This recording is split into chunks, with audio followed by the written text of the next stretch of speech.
This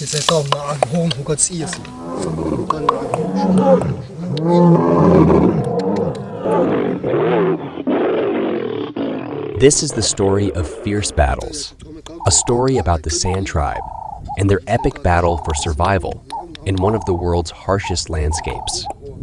Our story unfolds at the western tip of the African continent, where they roamed freely in one of the most harshest, beautiful landscapes in the world, living off the veld by hunting and collecting food from its bounty.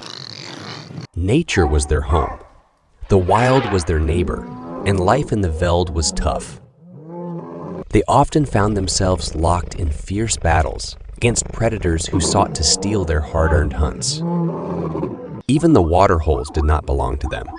They had to share it with the other inhabitants. But this is more than just a story of survival. It's a testament to the indomitable human spirit.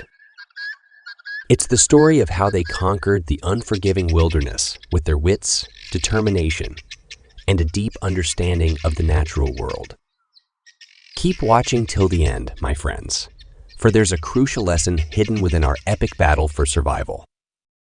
Join us on this unforgettable journey as we unveil the untold story of the San Bushmen.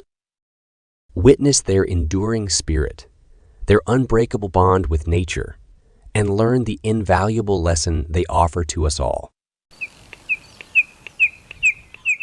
Chumkwe, present-day home of the Juhuansi San language group, who inhabit this territory situated in the northeast of Namibia.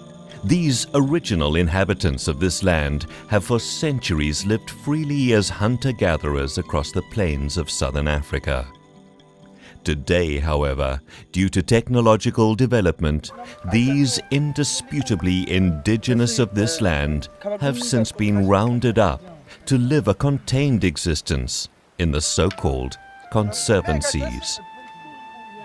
This is the story of the life in the conservancy, told from the perspective of one of those living this very existence in present-day Namibia.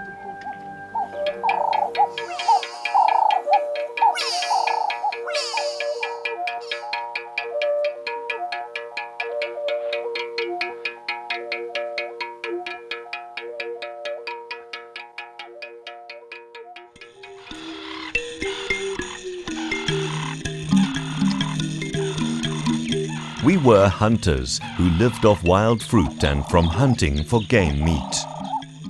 The African terrain teemed with all sorts of animals, both the wild animals or game and the domesticated livestock. However, to us, an animal was just an animal. We did not differentiate between game or domesticated.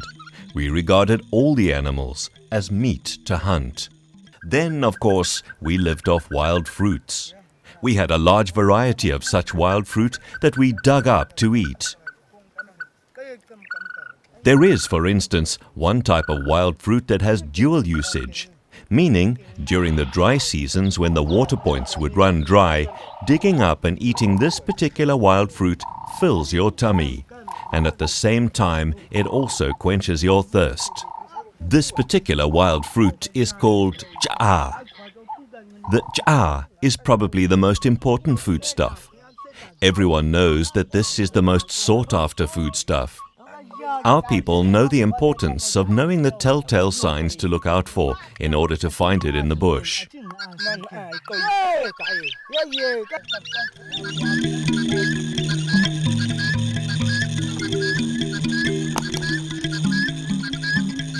Another important skill was to know how to determine the different directions in which to find the kind of game one wants to hunt. It also helped a lot if one knows how to tell from reading the spoor which print belongs to which animal. We would also know how to tell in which direction the water points would be by just studying from animal footprints where they would head to drink water. The trick is to study the main trail the animals would branch into as they came from all directions in the bush. That one main path they all seem to join and head into one direction is the direction where one is guaranteed to find a water pan.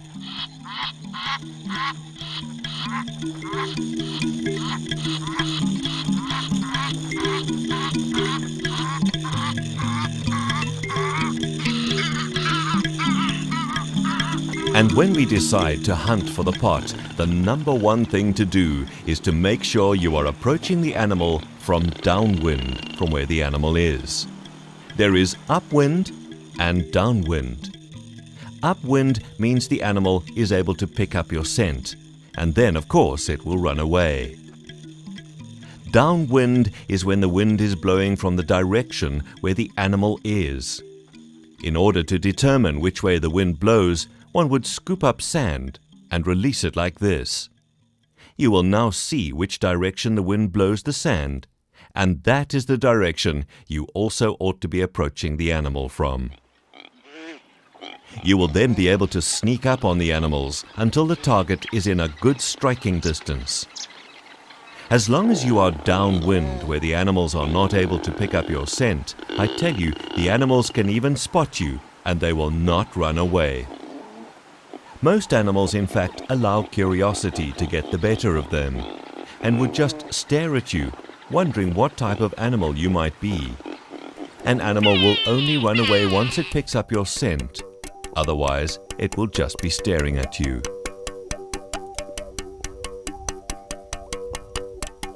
After a kill, one would hide the carcass and then return home to get the family. The entire family would then move with everything, and we would make the place where the kill happened our new home. This would now be our new home for as long as it will take us to finish eating up all the meat of this particular carcass. So, we will then have a big feast, light a bonfire, and dance around the fire, and we will eat the meat until we are full.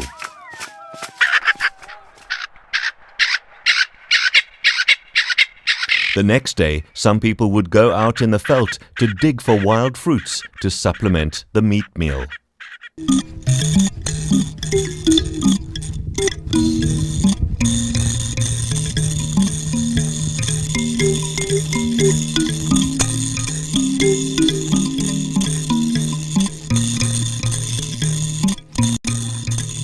Every morning as we wake up, we each have our different chores, and we know what to do for the day. The women would, for instance, divide themselves into groups, who would gather wild fruits, and so on.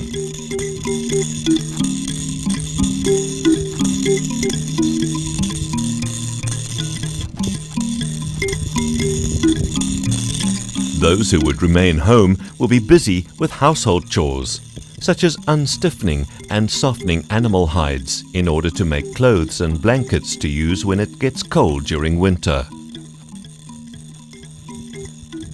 The men would keep themselves occupied by making sure that their hunting weapons are up to standard.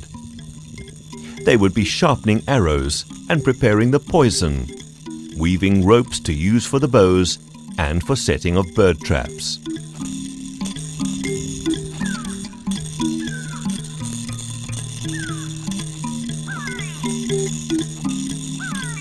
Then there is, of course, the arduous task of preparing the poison that is smeared on the tip of the arrows. One has to first look for the necessary ingredients, prepare the poison, and smear it on the tips of the arrows.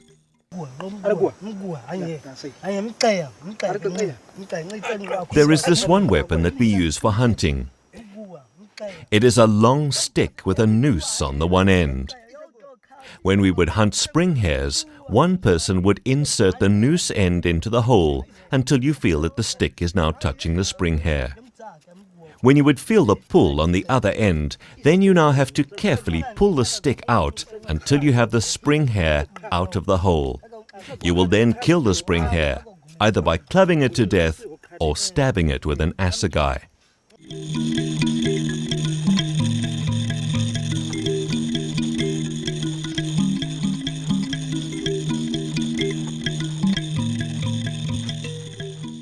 As we journey through the incredible traditions and wisdom of the San Bushmen, let us remember the importance of preserving and respecting the diverse cultures that enrich our world. In the spirit of unity and understanding, let's unite and spread the message of love, tolerance, and appreciation for all. If you found this video inspiring and thought-provoking, please consider subscribing to our channel, sharing it with your friends and family, and giving it a thumbs up. Together, we can create a world where knowledge, compassion, and harmony flourish.